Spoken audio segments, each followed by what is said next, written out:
Итак, мы с Кирой отправились в сербский фикс-прайс, ну точнее в то, что от него осталось после наших блогеров, потому что, судя по обзорам, сюда надо было бежать еще вчера, потому что сегодня ничегошеньки, здесь уже после них не осталось. Мы, конечно, пришли с конкретной целью, нам нужны были медовые акварельные красочки. И что вы думаете? Нет, красок не было и нет.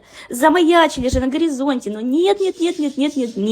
Все, жизнь потеряла смысл, как теперь жить дальше в Сербии, лично я не знаю. Придется, видимо, рисовать помидоры китайскими, а это уже, извините, совсем другая жизнь. Но зато наблюдение дня. Наши сербы этот магазин, кажется, тоже заценили. Ходят, смотрят, шепчутся. Норм. И я прямо слышу продолжение. Русские подогнали, молодцы русские. Так что культурный обмен состоялся. Мы им фикс-прайс, они нам местечко для ПМЖ.